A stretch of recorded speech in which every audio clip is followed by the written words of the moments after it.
Okay, so like I say, I was gonna show you how to put the grass down. I'm gonna actually skip that for a moment, because if I put the glue down and the grass and start moving this around to paint these cobblestones, it's gonna tip off. So let me show you that after painting a few of these cobblestones, then we'll get to the long grass. So what I'm gonna do is paint these little cobblestones. Here again, a timeline. I said that we could do this whole thing in sort of 30 minutes or so. These are the kinds of things, though, that are the cutting difference in your little base. And they take a little bit of time, but they're so worth doing.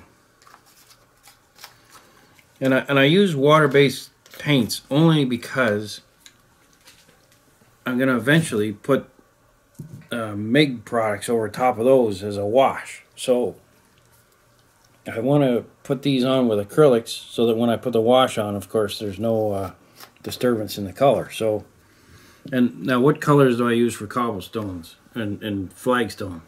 The reality is I make it up as I go. And I have been to Normandy, I have been, but the recollection of individual stones in that is something I don't remember. But certainly by using two colors that I've already used on the base, 49 and 69, and a little bit of gray, certainly are going to make a nice little start for the color of the cobblestones. So I'm going to use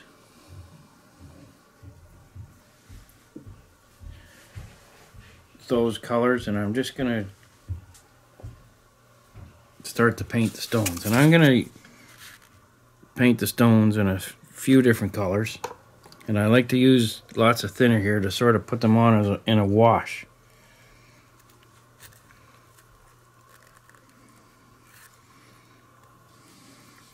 So there you are. I've painted 4 stones, 5 stones.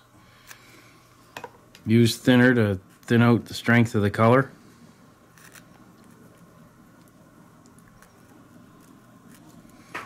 And I can use it, go back, get a little black.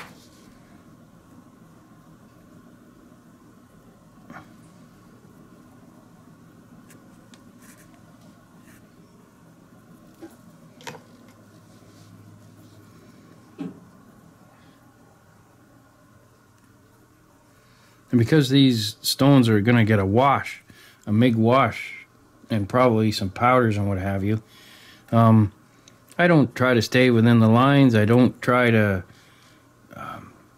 zero in on the colors, because again, once they get all their layers on them, they're pretty faint anyway. And flagstone that's been in the ground for 50 years, you go look at any flagstone that, you know, around Ontario or the neighborhood in which you live, Pennsylvania, wherever, flagstone that's been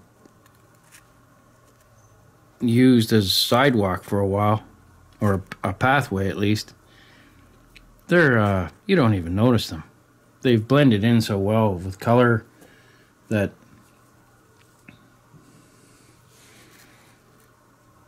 it's not important which color they are, because no one can remember. And as you can see, I do this very randomly and fast.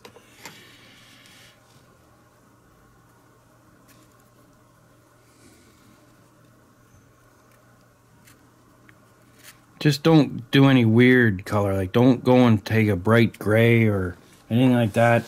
Don't go and take this dark sea gray 54 and start painting your flagstones. You gotta get those earth tones of, to me, a 49 and what have you in there. You'll spoil it if you just use straight gray.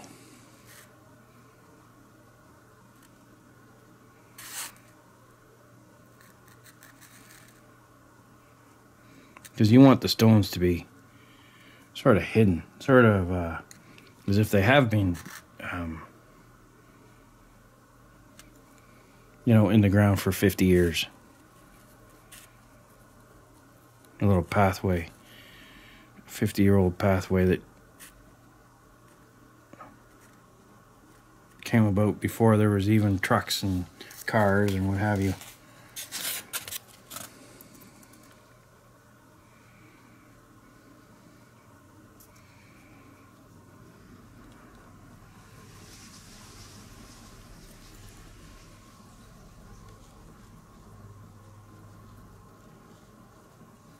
I'm just going to let this dry a few minutes.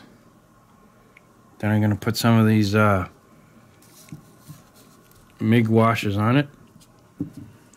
And then you won't even recognize the painting that I just did. I'm just going to hit them with the hair dryer. Dry them up, because them being real stones, they're not very porous, so the drying time is a little bit slower. Unlike the plaster that we used, which is very absorbent, so it's going to dry quicker. But these real stones are not, so I'll put the hair dryer on them and get them moving a little quicker.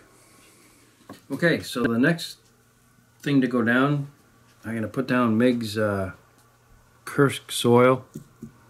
It's number MIG 1400, but I'm not going to put it on full strength. It is very, very thick. That is it out of the tube, but I'm going to put it on like a filter.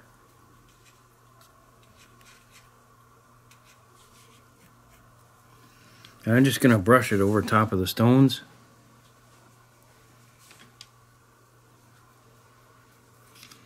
And I mixed the MIG. You can use a odorless thinner, or you can use, in my case, I use Humbrol thinner to reduce the MIG product. And I just brush it on, get the stones.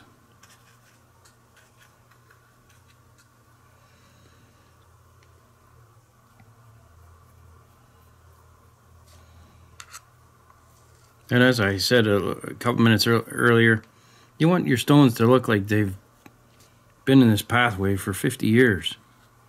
So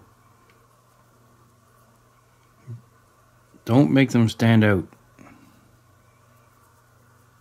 unless you really want to have a flagstone pathway that was laid yesterday, in which case that's a whole different conversation.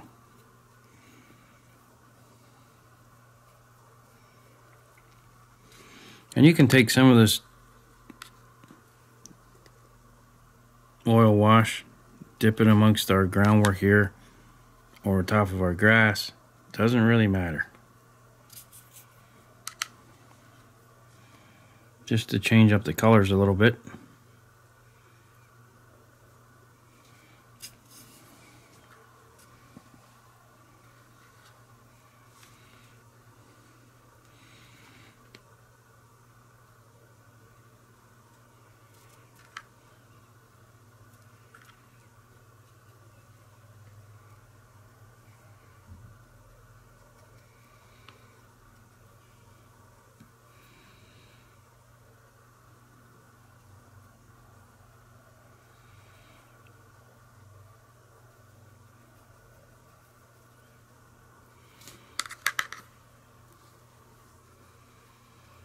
And there's different MIG products that you can use with without using a thinner and give it a really damp look. If you wanted to do a sort of a fall or a spring runoff, and you have a trench that or a pathway that sort of has a bottom to it, you can just sort of see it along here. You can add a little bit of glossy paints to it and make it look damp. Now, I'm not going to let it stay damp. I'm going to let this dry for a minute. Maybe even put the hair dryer on it. But you can see it's really starting to take shape. And when this was drying, this little crack started to develop all by itself. This is just the compound settling by itself. And I don't take the cracks out of my groundwork ever. So if it wants to take a natural path, you know, I just let it. It's just part of Mother Nature to have all the cracks in the sand and little miniature streams and rivers and stuff. It's all part of erosion. So I just let it happen. I never correct it, and I've been fortunate enough to find that there's a beautiful crack right along here. So I'm not going to do anything to hide those cracks. If anything, I'm going to put a dark wash in there. Maybe a little bit of the MIG 1002. I think this is the track wash, but I rubbed the name off. But I'm pretty sure this is the MIG track wash. I may just, once this is all dry, put a little bit in there and just emphasize the cracks as opposed to hide them. So, but what I'm going to do now is I'm going to put the hairdryer on the Kursk soil wash that I just put on there. Like I say, you just put it right over top of the stones and over top of the painted plaster. And just what I'm doing really is I'm going to marriage all the groundwork up together. So as you can see, it's really starting to take shape, and it's taken no time whatsoever. And then once again, we put our Barbakan stone wall up in there. And what we'll do is I'll airbrush some of the Tamiya 49 with a lot of thinner up, maybe in scale 6 inches or so, because if you look at any brick wall, especially one that's near our road like this, there's always a little bit of and it's just caused by natural dirt and what have you, that's up on the bottom of this pillar. So all that's going to come forth. And like I say, we've spent very little time on this little section here, and it's all, the results are advanced results with basic techniques. So obviously just patience is more important than anything in this process. But once I use the hairdryer over top of the Kursk soil, I'm then going to take a powder, and this is my favorite. You might have heard this in previous episodes. My favorite go-to powder is the Vallejo pigment number 73104, and you will see what happens when I start putting this on. The whole thing is going to come alive. So, and I'm just going to run it up and down our pathway here. I'm not going to get it loosey-goosey into here and get it on that effect. So just let me get the blower dryer out. I'll dry up the road. Take me 2 minutes, and then I'll be right back. Okay, so with the hairdryer, I've dried up the Kursk soil. Now I'll give it another little texture here with this fine powder.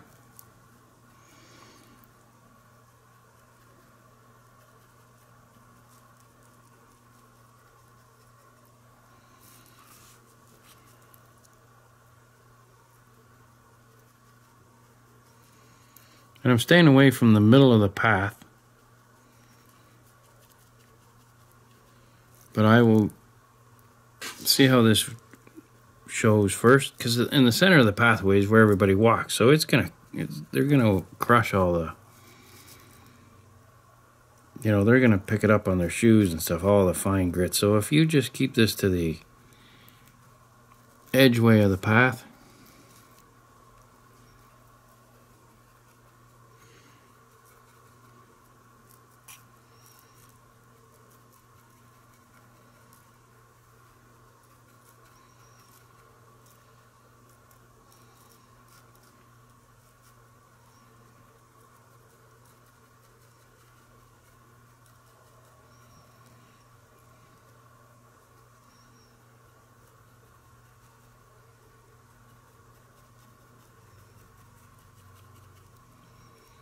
and then to hold it there, because obviously if you blow on it now, it's going to go away.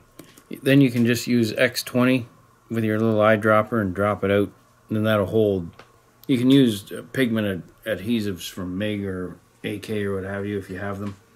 But a little bit of A20X from Tamiya, which is just their standard paint thinner. Just drop it out, and that'll hold all these powders on here. But anyway, so there's our, and then you can also take a little bit of powder and brush it on in other areas. Don't go crazy. Don't put it everywhere. You're going to ruin what you've already created. So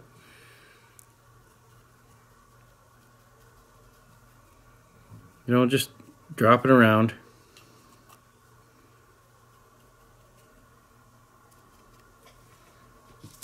Then you can take a little bit of the powder as well.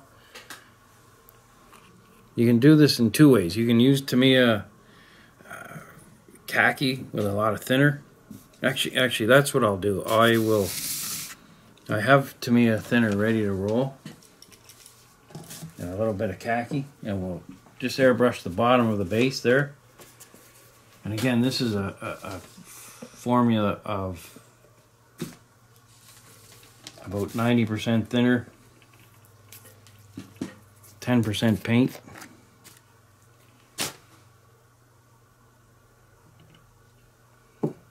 But it's also like Frankenstein's lab. I don't measure too closely when I'm doing this kind of groundwork and stuff.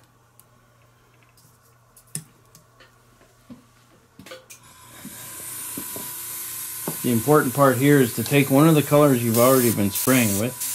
Okay, so here's what I've done. I've taken Tamiya number 49, khaki, mixed it up with 90% paint, and I'm just going to nudge these columns a little bit. Maybe about 3.5 bricks up.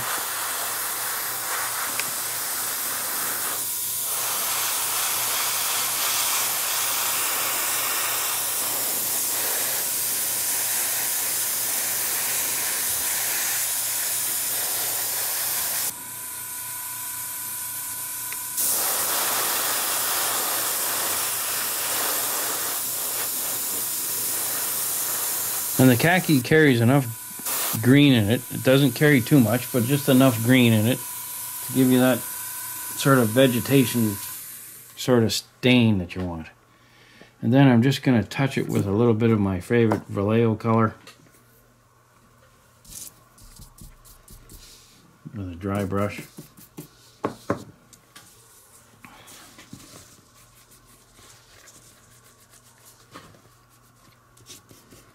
There we go.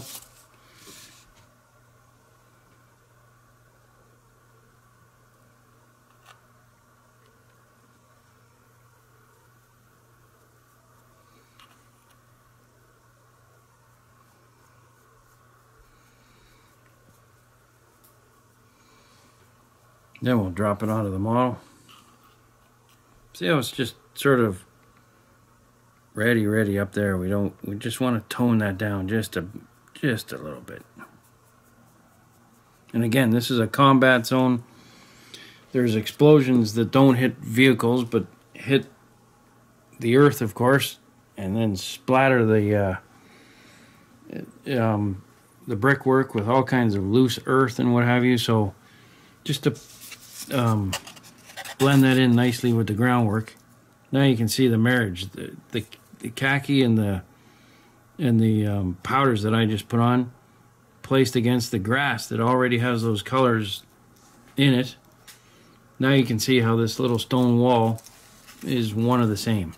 And you can see it looks like it's been standing there for 25 years or so. So those are the kinds of things that you have to keep in mind when you're painting groundwork, is that its surroundings have to be always marriaged up to it, including the Sherman tank that Dave's working on. Like I say, Dave and I will coordinate all these colors together and make sure that the Sherman tank matches what's going on in here. So like promised, I'm going to put some grass down just to show you how to do it. I use Weld Bond, which you can buy at Home Depot, I'm sure, or anyway, your local hardware store. And why do I use Weld Bond? It's just a tighter dry white glue that dries fairly rapidly. So I just use my old brush, which is this baby over here.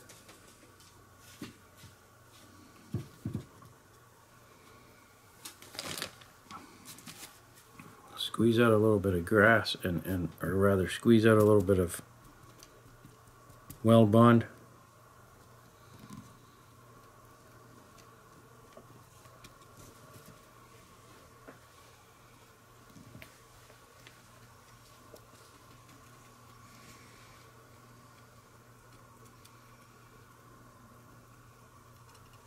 Just enough volume there to fill a silver dollar. Take a pinch of grass just right out of the bag, just drop it on there. And like I have said, I don't worry at all about static grass applicators, mainly because it is a combat zone and not a residential setting and a train layout. But all those applicators are great to use if you've got them. I just find that they're unnecessary in the settings that aren't going to reproduce on these little settings here for the tanks.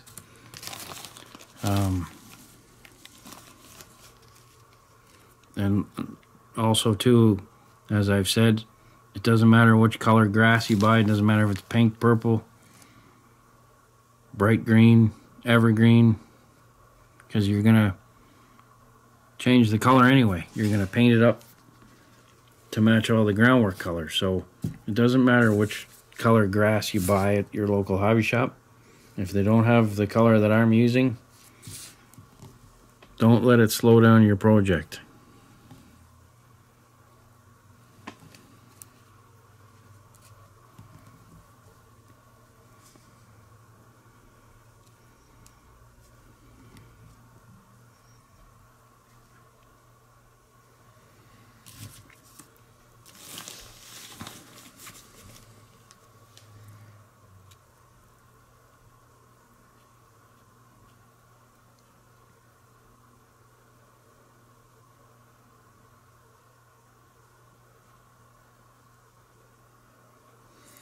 No, you just want to push it down into the cement.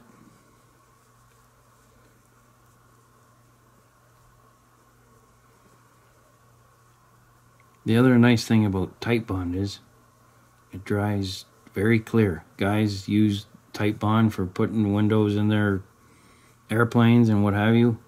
They glue their canopies on with it. And the reason for that is because it's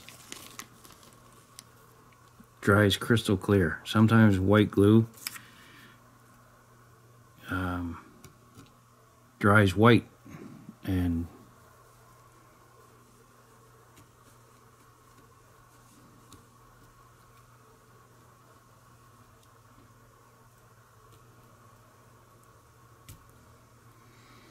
so I let this thoroughly dry overnight, and I'll add some more to it. I just don't want to use up video time showing you guys something that's, you know, redundant, so, or repetitive. So like I say, it's easy to place the grass down. Now another thing to bring this to the Normandy campaign as opposed to another campaign, if you place, even though we have a Sherman going along here, it's very easy to have one of the soldiers lose their helmets and they retreat and what have you. So and don't overdo this part, but it don't hesitate to put a German helmet upside down, or, you know, and turn this little German helmet into a project. Use hairspray technique and all that stuff. Make the helmet look amazing.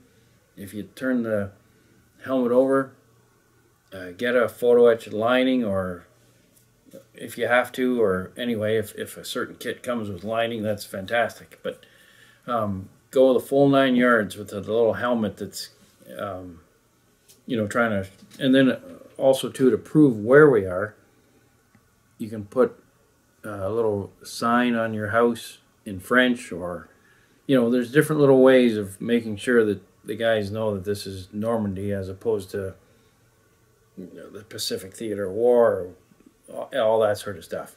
You have to pinpoint that we are in the Western Theater of War as opposed to the other theaters of war. So little hints. For instance, if this was Russian, if this was a Russian setting, don't hesitate to have a piece of a T-34 wheel. Those kinds of things are signals to place your vignette, you know, in a certain theater of war. So do those kind of things. If this was a German tank here that we were going to place here, a Tiger 1, you know, D-Day +6 or something like that, put an American helmet or a Canadian helmet or a British helmet upside down with the lining and what have you, or a certain kind of shell, or you know, those kind of giveaways are important.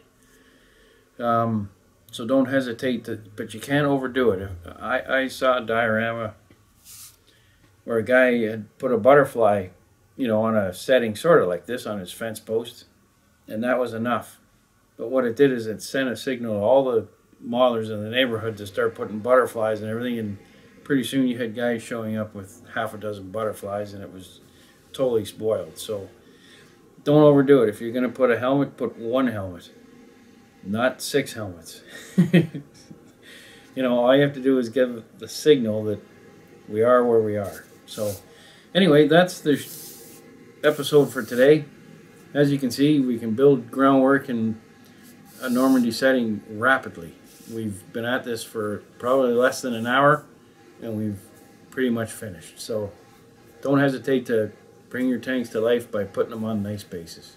Thank you so much, and we'll conclude the groundwork aspect of this at our next episode. Thank you so much. See you soon.